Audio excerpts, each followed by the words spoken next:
Final exam पास आ गए हैं और अब डर लग रहा है ना, इतनी सारी प्रॉब्लम है, बैकलॉग हो रखी है, डिस्ट्रैक्शन हो रहा है, इतना सारा सिलेबस, इंपॉर्टेंट क्वेश्चन करने हैं, पता नहीं क्या क्या करने हैं। और स्कूल वाले क्लास 9 के अंदर चेकिंग भी टफ करते हैं। तो जो सारी प्रॉब्लम है, इसकी क्या स्ट्रैटेजी होने वाली है यार, क्योंकि ये स्ट्रैटेजी बहुत इंपॉर्टेंट है। क्योंकि क्या है ना, 9th क्लास को उतना लाइटली नहीं लेना है, हमें अच्छे मार्क्स लेकर आने हैं। तो सबसे पहले ना मैं तुम्हें तुम्हारी प्रॉब्लम्स, उनके सोल्यूशन, बहुत सारी ऐसी चीजें बताऊंगा जिससे कि तुम्हारे मार्क्स इंक्रीज हो जाएंगे क्लास 9 के अंदर बहुत इजीली। साइंस के अंदर तो बहुत अच्छे हो जाएंगे।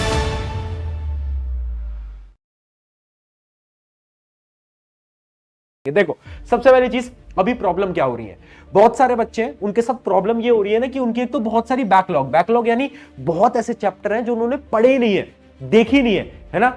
ग्रेविटेशन याद आ रहा है, एक ऐसा चैप्टर है जो तुमने नहीं पढ़ा है अभी तक। हाँ, स्ट्रक्चर ऑफ एटम, जो बहुत टफ चैप्टर है, पढ़ ही नहीं पा रहे हैं। तो आखिर बैकलॉग्स कैसे कंप्लीट करेंगे? पेपर तो पास आ गए हैं 10-15 दिन, 20 दिन, 30 दिन के अंदर तो एग्जाम है, कैसे करें? उसके अलावा पढ़ना कैसे है, कोई ये तो बता दो। इतना सारा सिलेबस, इतनी सारी चीजें, और पढ़ाई कैसे करनी है? उसके अलावा इंपॉर्टेंट क्वेश्चन, कोई ऐसा तरीका है जिससे कि एटलीस्ट हमें इंपॉर्टेंट क्वेश्चन, इंपॉर्टेंट टॉपिक मिल जाए? और डिस्ट्रैक्शन का क्या करें? तो देखो, पहली चीज, डिस्ट्रैक्शन वाली प्रॉब्लम यहां से मैं काट रहा हूं। क्यों? क्योंकि भाई अगर तू अब भी सीरियस नहीं है, बहन तू अगर अब भी सीरियस नहीं है, तो मैं कुछ नहीं कर सकता। एग्जाम पास आ गए, अब डिस्ट्रैक्शन वाली प्रॉब्लम हटा दो। जितने भी डिस्ट्रैक्शन है जिंदगी से बाहर फेंक देने चाहिए। अब तो डिस्ट्रैक्शन वाली प्रॉब्लम मुझे चाहिए ही नहीं। अब बात करते हैं पढ़ना कैसे। तो देखो, एक स्मार्ट स्ट्रैटेजी ये बोलती है आखिरी के टाइम पे ना तुम इंपॉर्टेंट टॉपिक्स ढूंढो। तुम हर एक चैप्टर के वो इंपॉर्टेंट टॉपिक्स ढूंढो जिससे कि तुम्हारा पेपर आने वाला है। अब तुम्हें कैसे पता चलेगा? प्रशांत भाई है ना, टेंशन मत लो। साइंस के क्लास 9 के सारे इंपॉर्टेंट टॉपिक चैप्टर वाइज में तुम्हारे लिए लेकर आया हूं, ठीक है? इसकी पीडीएफ भी मैं तुम्हें दे दूंगा, पर तुम एक बार देखते चलो, चाहे तो स्क्रीनशॉट ले लेना। स्क्रीनशॉट लोगे तो ज्यादा आसानी होगी, ठीक है? जैसे इसका एक बार स्क्रीनशॉट ले लो। अब देखो, मैटर इन आवर सराउंडिंग, बड़ा सिंपल चैप्टर है, बट इसमें क्वेश्चन कहां से आते हैं? क्वेश्चन आते हैं एवोपरेशन से, डिफ्यूजन से, कन्वर्जन से, यहां पर लिख रखा है। उसके अलावा आपका जो मैटर अराउंड अस प्योर है, उसमें कहां से आते हैं? कंसंट्रेशन पे न्यूमेरिकल आ रहे हैं, फिजिकल केमिकल चेंज का डिफरेंस आ रहा है, टिंडल इफेक्ट पे क्वेश्चन आ रहा है। अब atom and molecule, formula making, molecular mass, law of chemical reaction, ये सारे इंपॉर्टेंट टॉपिक्स हैं यार। फोर्थ चैप्टर देखो, स्ट्रक्चर ऑफ एटम, टफ लगता है ना? मैं कह रहा हूं आसान चैप्टर तो उतना आसान नहीं है, बट करना क्या है, इसके जो इंपॉर्टेंट टॉपिक है वो उठा लो। इंपॉर्टेंट टॉपिक कौन कौन से? जैसे कि सबसे पहला आइसोटोप और आइसोबार, बहुत इंपॉर्टेंट टॉपिक। इसका डिफरेंस पेपर के अंदर आएगा, आज बोल रहा हूं, और पेपर के अंदर रिपीट कर जाएगा ये क्वेश्चन, ठीक है? उसके अलावा वैलेंसी इलेक्ट्रॉनिक कॉन्फ़िगरेशन पे भी एक क्वेश्चन आएगा पेपर के अंदर। फिर बोल रहा हूं, इलेक्ट्रॉनिक कॉन्फ़िगरेशन पे सवाल आएगा या नहीं आएगा। उसके अलावा एवरेज एटॉमिक मास पे न्यूमेरिकल वगैरह आ सकते हैं। उसके अलावा बात करते हैं आपके अगला चैप्टर, बायोलॉजी का पहला चैप्टर, उसमें क्या है? लाइसोसोम वैक्यूल में डिफरेंस, एंडोप्लाज्मिक रेटिकुलम के काम, एंडोप्लाज्मिक रेटिकुलम करता क्या है उस पे, और ओस्मोसिस है ना, ओस्मोसिस क्या होता है, टाइप ऑफ सॉल्यूशन क्या होता है, हाइपरटोनिक, हाइपोटोनिक और आइसोटोनिक का डिफरेंस, बहुत इंपॉर्टेंट। उसके अलावा अगर मैं बात करूं टिश्यूज की, तो टिश्यूज के अंदर muscular tissue, simple permanent tissue, meristematic और जाइलम फ्लोएम का डिफरेंस, ये बेटा पेपर के अंदर दिखने वाला है तुम्हारे किसी भी स्कूल का एग्जाम हो।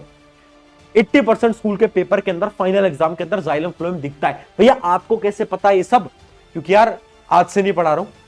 उसके अलावा जब हम ये रिसर्च करने बैठते हैं ना, तो तुम्हारे जैसे कितने बड़े बड़े स्कूल हैं, उन सबके फाइनल पेपर लेते हैं और फिर देखते हैं कौन से टॉपिक पूछे जा रहे हैं, और वो सारे टॉपिक बताते हैं, ठीक है? उसके अलावा तुम देख सकते हो, ये मोशन का हो गया, मोशन का इक्वेशन ऑफ मोशन। देखो, मोशन में आएंगे न्यूमेरिकली और ग्राफ बेस्ड क्वेश्चन भी आ सकते हैं।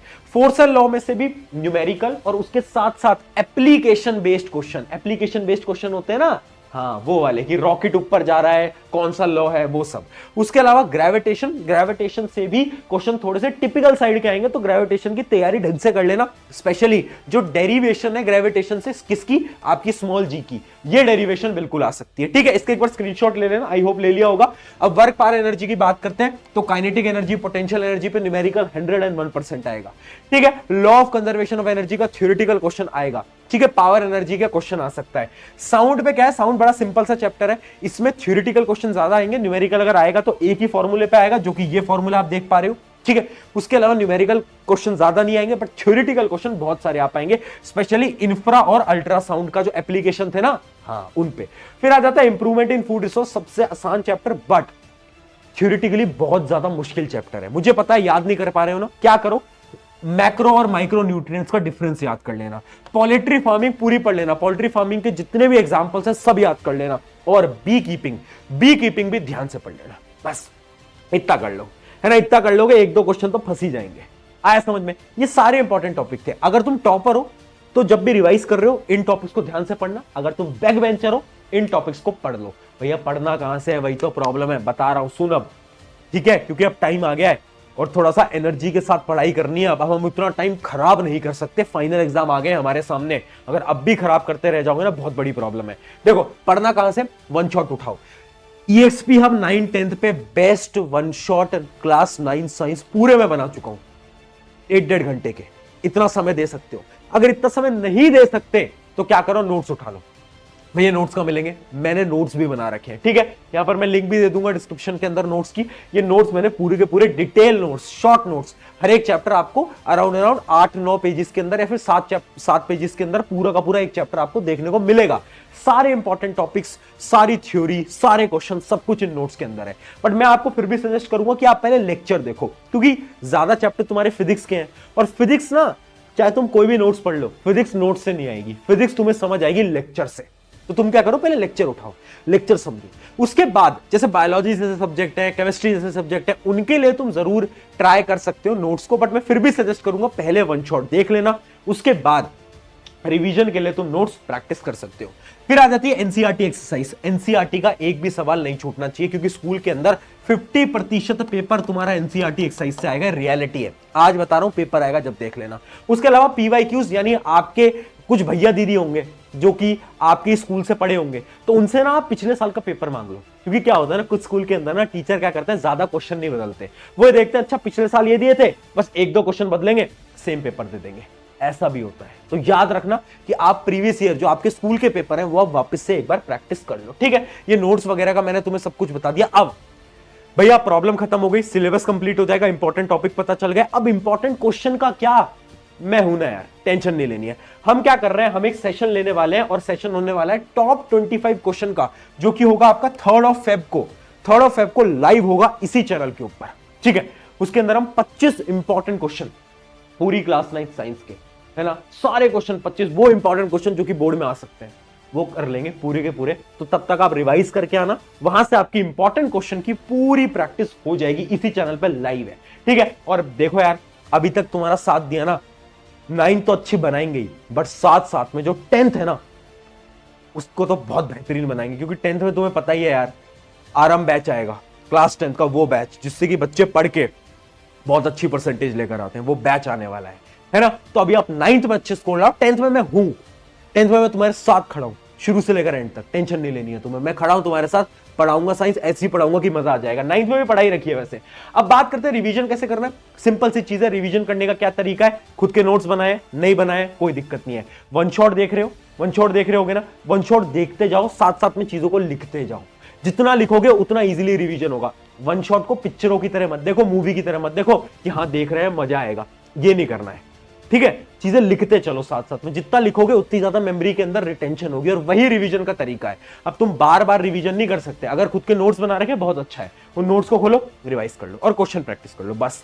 अब बात करते हैं फाइनल टिप्स के बारे में, कुछ फाइनल टिप्स बता रहा हूं। पहली चीज, मोर क्वेश्चंस को सॉल्व कर लो। क्यों?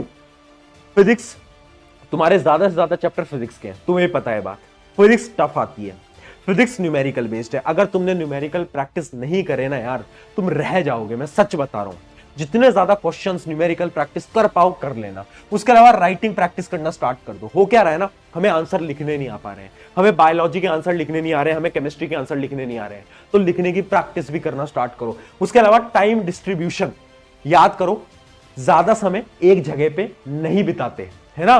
क्या कर रहे हो तुम, मुझे ना वो बायोलॉजी बहुत पसंद है, रटने का सब्जेक्ट बहुत पसंद है, फिजिक्स पसंद नहीं है, बट मार्क्स तो फिजिक्स से भी आएंगे, मार्क्स बायोलॉजी से भी आएंगे, तो ज्यादा प्रेफरेंस फिजिक्स को दो जो कि तुम्हारा वीक सब्जेक्ट है। तो टाइम सही प्रकार से डिस्ट्रीब्यूट करो। और आखिरी पॉइंट है, फोकस ऑन न्यूमेरिकल, जो कि मैं बोल चुका हूं, न्यूमेरिकल बहुत इंपॉर्टेंट है, न्यूमेरिकल प्रैक्टिस नहीं करोगे नहीं हो पाएगा, रियलिटी है, ठीक है। ये पूरी की पूरी स्ट्रैटेजी थी। याद रखना मैराथन कब हो रही है, 3rd ऑफ फेब को हो रही है साइंस की मैराथन, इसी चैनल के ऊपर आ जाना सभी सभी, करवा दूंगा मैं, सारे इंपॉर्टेंट क्वेश्चन करवा दूंगा। आई होप इस वीडियो से मदद हुई होगी। जाओ, और 10th में तो साथ ही है, 9th में भी एंड तक साथ रहेंगे, टेंशन की कोई बात नहीं है। शुक्रिया एवरीवन, मेरा नाम है